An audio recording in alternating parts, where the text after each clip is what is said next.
In this video, we'll discuss polygons and classification methods. A polygon is a plane shape that consists of a finite number of segments. The shape must be closed, it must be connected, and it can be concave or convex, but no side can be curved. So here's some examples of some polygons. This you'll often recognize as a rectangle, and again, it's closed and connected.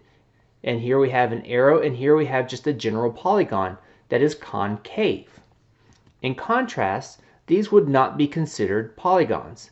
This shape, if we want to call it a shape, is not closed, nor are the segments all connected.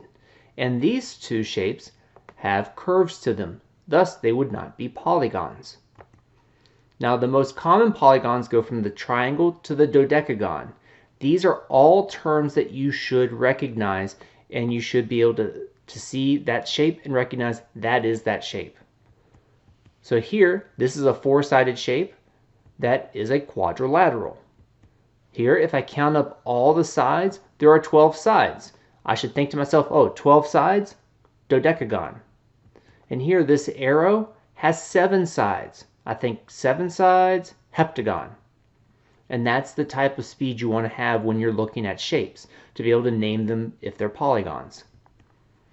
Now within the polygons, there's a subgroup that's called the regular polygons, and there's nothing regular about them. They're actually pretty special because in a regular polygon, all the segment measures and all the angle measures are equal to one another.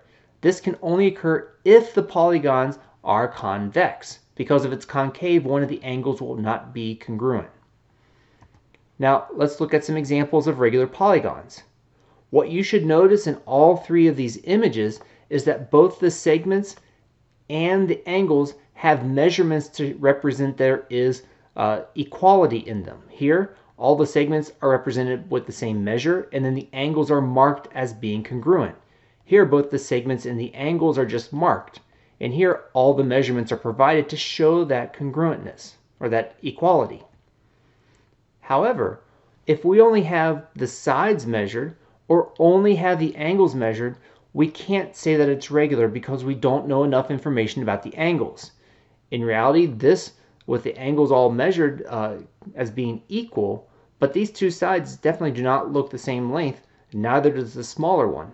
And here, this is a rhombus, and a rhombus is not a regular polygon. Now, when we classify objects or trying to classify different groups, we may use Venn diagrams or tree diagrams to help us. That helps us to relate the different categories we may be looking at. Venn diagram uses ovals, and tree diagram uses branches to help relate. So let's look at the real numbers. In the Venn diagram, we can see here that we have the real numbers as the largest oval. And in there, we have nested within it the irrational numbers and the rational numbers. There's no overlap between them, so we can't connect them.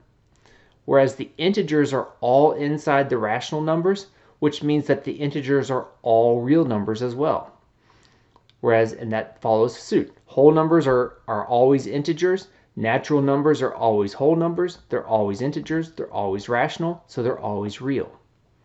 In a tree diagram, we would start with our broadest category, the real numbers.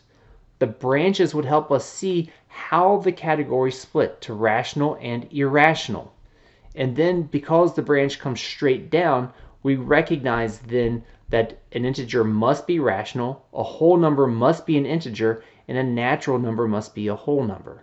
So it's just two different ways to show those classifications. Now let's look at a Venn diagram to help us in this case. So we can have multiple ovals just like that image of the real numbers did. And we have to look because the descriptions must be distinct, but there can be overlap if information can be provided that represents both of those categories. Let's look at an example.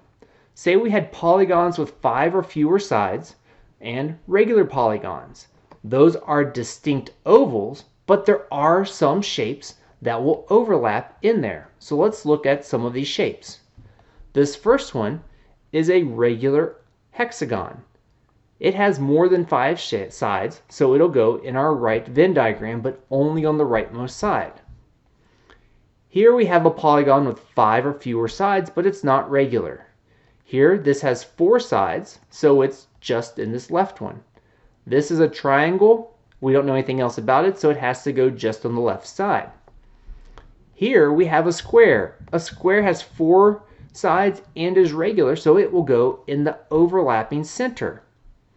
Here we have an 1, 2, 3, 4, 5, 6, 7, so it's a regular heptagon, so it goes on the right side because it's only regular. It has more than 5 sides.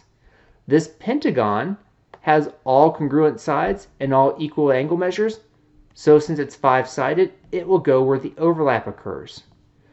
Our tall quadrilateral, 4 sides but nothing else known, would go here. And if we look at our last shape, this is an octagon. We know nothing about the angle measures or the side measures. It's more than 5 sides, so it actually stays outside the Venn diagram. So even the space outside the Venn diagram has meaning in that it doesn't fit with any of those categories.